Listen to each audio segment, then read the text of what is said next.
Pizza legend has been overloaded with mythical stories passed down through time that were inevitably untrue. So today we set the record straight and provide the definitive history of everything pizza. Fact checked by our good friend Scott Wiener, one of the most knowledgeable pizza historians in the world, to answer the ultimate question. Are we living in the greatest time to be alive for pizza? Or was it better far in the past? It's the year 997. In Italy, a small village between Rome and Naples. A document in Latin shows a feudal lord promising 12 pizzas to the local bishop as a yearly tribute. It might have looked like this, which we got from a 1570s cookbook by the Pope's chef. The evidence points to the fact that pizza didn't change much between 997 and 1570. So not a lot of progress during that time. So while we have no exact recipe to go with the earliest written word of pizza, we know from dictionaries that it was likely a sweet cookie or cake. Were there flatbreads eaten 10,000 years before? Yeah, probably. But that wasn't considered pizza. So here in his cookbook from 1570, the Pope's chef just calls the recipe number 121. And he says Neapolitans call it pizza. It was made very generally. Bowl, you add ground almonds, ground pine nuts, cinnamon, sugar, egg yolks, rose water, and ground up dates, figs, and raisins, which was essentially like a thick boy paste. You mix it all together, you add it to a greased cake pan lined with what's called royal pastry, bake and serve hot or cold. But what did it taste like? Couple things to note here. The variations, we don't really know for sure. We don't have an exact recipe because it was the Dark Ages. I would imagine in the Dark Ages, you don't really give that much of a shit about tracking recipes. You probably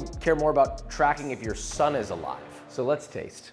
I actually kind of like this. It's actually pretty good. The base is sort of like a moderately salty, kind of dry, hearty shortbread base. Shortbread. But then the top is like this chewy, fruity, sweet, almost like health bar texture. I kind of like it. Maybe it's because I'm on a diet. I don't know. Then you also have this like fig date vibe. Honestly, you could probably sell this. You probably would do pretty well. Throughout this video, we'll be asking one important question. Is this the peak of pizza? Obviously, this being the first iteration, no, it's the beginning, but this is a strong start. Moving on. By the mid to late 1700s, big fast forward, pizza's finally evolved past its sweet prime and into what we sort of know it as today. And the pizzas might have looked kind of like this. How do we know this to be true? Drawings from this era show pizza.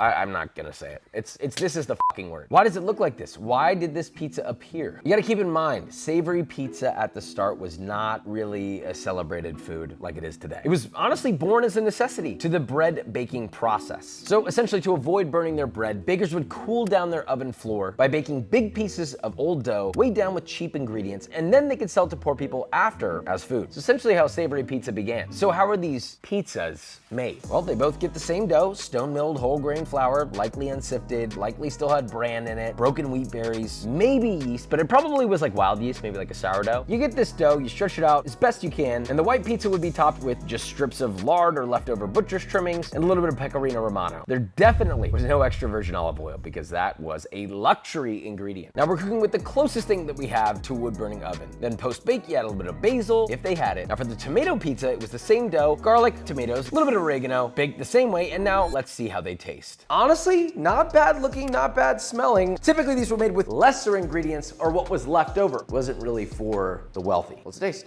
Really good. I feel like today, the things that make up fine dining, back in the day, were actually eaten out of necessity. Pork fatty, the saltiness from the cheese, the dough's like rustic. If you had a little olive oil, this would be amazing. Big fan. And the whole wheat dough provides a lot of flavor. Even though it's a little burnt, it actually tastes quite nice. All right, same context as before. This is the first recording of tomatoes being added to pizza. So we're getting closer to an actual pizza here. It is noticeably more exciting. A little bit of sweetness, tartness. It's an elevated flavor. I will say, I would like some salt, I would like some oil, but that's not really what they had. Were either of these two the peak of pizza? Definitely not. Let's move on to the next. Now we enter the 1800s. Today we know the Neapolitan margherita pizza to be the purest form of pizza, so to speak. And by 1860, pizza in Naples is getting closer to that, but not quite. We see several records of cheese and tomato together on pizza, but not with basil. And no record of the term margherita pizza. Didn't they say the margherita pizza happened around this era? Didn't they say it was created for Queen Margherita? So what would the 1860s cheese and tomato pizza look like? Likely still made with that same whole grain dough. We do learn from the earliest English accounts of pizza that the bake time was around 5 minutes, much longer than the present day. So at this point, pizza's popularity in Naples is increasing. It was eaten by rich, poor, and me. This looks like a big step in the right direction. This is starting to look like a pizza. Starting to. I'm a little hesitant with the lack of salt and oil still, but you know, I'll let him slide on that. I can already feel what they were probably thinking. They were probably thinking, pause. Did we just invent something by accident? Because somehow I wasn't even thinking of anything beyond I'm eating a piece of bread that's like okay, we've got different ingredients on it. But when I took a bite of this, everything harmoniously came together and suddenly made sense. It was just like all the flavors, the sweetness, the tartness, the tomato, the cheese, the flavor of the cheese, the chewiness of the cheese, and then the bread base added that final sort of pizza brick oven flavor. My brain immediately goes, this is pizza. So the Book of Pizza begs the question, what about margarita pizza? In 1889, Queen Margherita visited Naples and loved a pizza with mozzarella cheese, tomato sauce, and basil. Made to represent the Italian flag, the pizza maker named it after her on the spot. So that's the story, right? Wrong. That story is just a legend. There's no proof she ever visited in 1889. There is a newspaper article that says she visited in 1880 and was offered 35 different pizzas, but no mention of pizza being named after her. So where did this pizza and its name come from? The book tells us it's a mystery. The best we can do is pull together the facts we have and summarize that a recipe existed sometime after 1870 because we know grain milling evolved to provide better flour, tomato canning evolved, so tomatoes changed to taste more like we know today. Cheese and tomato existed on pizza as well as basil. For the name, believe it or not, for a pizza so famous, the earliest records of pizza margherita on a menu is the 1940s. Yikes. To celebrate it, we might as well taste it. So simple, so perfect, even the smell. By far, my favorite bite of pizza. This says the whole tale of pizza in one bite. What you get is the symphony. Good mozzarella cheese, tomatoes, basil, and olive oil. And those somehow coming together on a pizza create almost its own unique flavor that is perfect as it is. But that doesn't necessarily mean it's even remotely close to the best. But only one way to find out. Now, by 1893, pizza has come to America. And the earliest known pizzeria in New York City and the US. Most people think Lombardi's is the first pizzeria in America, but that's not true. In the story of them applying for the first pizza license in 1905, it's actually also not true because pizza licenses didn't exist. The earliest known pizzeria in New York City and the US was simply called Forno e Pizzeria, or Oven and Pizza House. But what was the pizza? Sauce on top of cheese, just like 1860s Naples. The big differences are the pizza was cooked in a coal oven since coal was cheaper than wood. The pizzas are bigger than Naples because bread ovens in America are bigger. It's America. And also American flour has higher protein levels than the softer Italian flour, so it can stretch much larger. So where did the pizza go next? Right up the coast to New Haven, Connecticut. By 1908, similar coal oven pizzas appear here, and in 1925, the famous Frank Pepe's opened. So how did coal oven pizza taste? It's a very flavorful pizza. I don't know that it's my favorite, but it is good. This is getting its distinct, crispy, crunchy, almost cracker-like bottom of the crust, certain smokiness from a special kind of char, specifically due to that coal or charcoal. And the sauce is obviously very different. It's a little sweeter. It's got more ingredients than you would see in like a classic Italian version, where it might just be tomato and that's it. Is this the height of pizza? Honestly, I don't know that this advanced from the last one. So hopefully it'll be the next one. In the 1930s, tavern thin crust pizza was introduced with the introduction of gas ovens. Coal ovens got retrofitted for cheaper natural gas. Gas cooks at a lower heat than coal, so bake time increases, which means drier, crispier crust. But we're gonna need to taste it to see the difference. I mean, it's good. Thin, crisp, almost cracker-like. Crust on the bottom. Is this the ideal best pizza in the world for me? I'm not so convinced. I do like how crisp it is. I like the cheese. I like the sauce. Is it the peak? Definitely not to me. I think we still have more to go. So moving on. Now, in the 1940s and 1950s, during and after World War II, the invention of gas-fueled deck ovens, coupled with soldiers returning from military service with a taste for pizza, is gonna give birth to many of America's most iconic pizza styles. Let's start in 1943. The pizzeria we know as Uno opens in Chicago and introduces Chicago-style deep dish pizza. A higher fat, higher sugar pan pizza where the cheese is at the bottom, then the toppings, then the sauce. This is to prevent the cheese from burning because it's gonna be baked much longer than the New York style pizza. We see a new innovation in pizza. Maybe the first really big step outside of what was originally seen as pizza. This is delicious. This is not pizza. Not to me, not to a lot of people. Now, I understand there are people out there that love deep dish. It's not that it's bad. It's a tasty version of what I would call more of a pie. We have more to go. Now, in 1946, Detroit-style pizza is born at Buddy's. It's a modification of Sicilian focaccia. It features crisped up Wisconsin brick cheese all around the outside of the puffy square, thanks to its signature high-walled pizza pan, supposedly from nearby hardware stores. I don't like the element of hardware stores being involved in my food, but let's taste. Some innovation is occurring here. I've had Buddy's original pizza before. It was all right, and now we're back.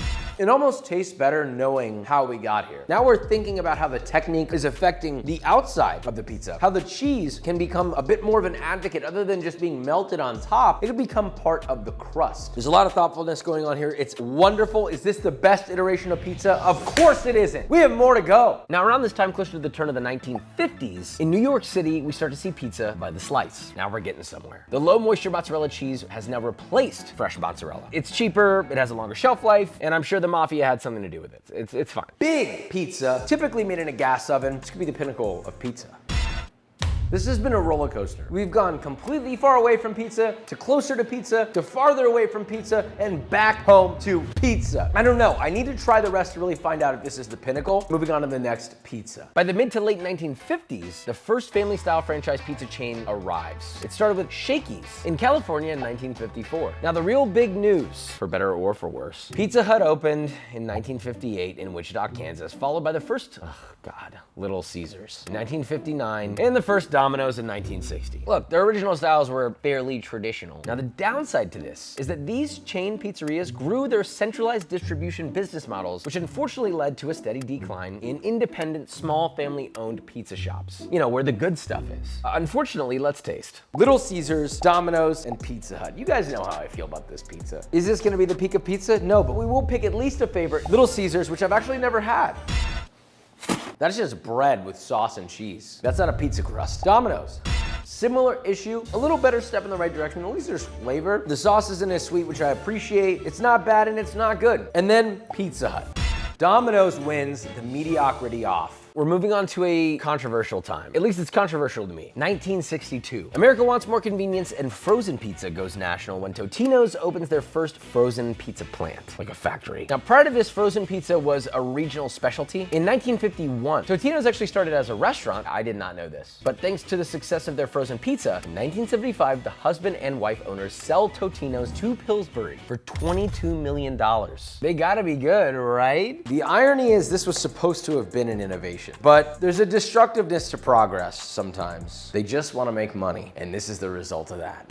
That is single-handedly one of the most revolting things I've eaten of 2024. This has the flavor profile that only an iPad baby would love. This was a massive step in the wrong direction. If we were to rewind all the way back to the very first version of pizza at the peasant level, that was significantly healthier and more flavorful than this. Holy shit, we have a lot of progress to work on here. Now on to 1968, Gino's Pizza Rolls debut. There's no more American story than this. An Italian-Chinese food entrepreneur named Gino saw the success of frozen pizza and filled his extra egg roll wrappers with cheese and sauce and invented the pizza roll. Aren't they made by Totino's? Here's the thing, 1985, guess who bought it? Pillsbury. In 1993, Pillsbury rebranded Gino's Pizza Rolls as Totino's Pizza Rolls. American entrepreneurship at its finest. Corporate America has realized, wow, people really like pizza. What if we turned other things into pizza? That should be good, right? Somehow these are worse than I remember. Moving on. Now, in 1974, stuffed pizza debuts in Chicago, but is it actually pizza? First of all, what is it? Unlike Chicago deep dish, it's got 2 layers of crust encasing toppings and cheese with sauce on top. So let's taste. Wow, if it wasn't a step in the wrong direction before, it may be another one now. This is the American palate at this period in time. Jesus, at least this one is stiff enough to hold. Somehow slightly better and slightly worse. If I were to compare this to the original deep dish, it's not any better. There's no progress that happened here. If you are the type of person that just loves cheese more than anything, then this pizza's for you. It's just more cheese, which is not what it needed. Bad pizza is not gonna be fixed by more cheese, and great pizza doesn't need more cheese. Moving on. A decade later, in 1983 and 1984, 2 pizza snacks were invented that would change the after-school world forever. 1983, the pepperoni pizza Hot Pocket debuted, something I've always hated. And then 1984, Bagel Bites debuted, something I used to like, and then my prefrontal cortex developed. Let's just taste them. Bagel Bites first. Oh my God, oh, broke my fucking tooth off. I mean, the Bagel Bites are okay. Like, this is like a crouton. Hot Pocket, nothing about these 2 items are pizza at all. I'm not thinking of pizza. I'm not enjoying them. These are mostly for kids, but I feel like they should still taste good, right? And they taste okay. I don't know that I would say it's in the wrong direction. It's just not on the path of pizza at all. This is not even pizza. Now on to 1985. California Pizza Kitchen opens, introducing California style pizza to the masses. What is California style? The term California style means a Neapolitan inspired pizza with unique toppings. But you know, these were higher end pizzas. They were exclusive. They were expensive. Someone needed to democratize it. California Pizza Kitchen. So what was the pizza that made CPK famous? The original barbecue chicken pizza was the answer to that. No one was putting barbecue chicken on pizza in the 1980s. If anything, it probably was seen as a horrific transition for pizza by Italians, and I'm sure it still is today. What really happened here, and this is my own personal opinion, is that people were thinking to put other things on pizza that had never been put on it before. So let's be a little fair and give it a try. So we're supposed to get this from California Pizza Kitchen, but we don't have any near us, so I made the exact spec that CPK would have made. I've been there a million times as a kid.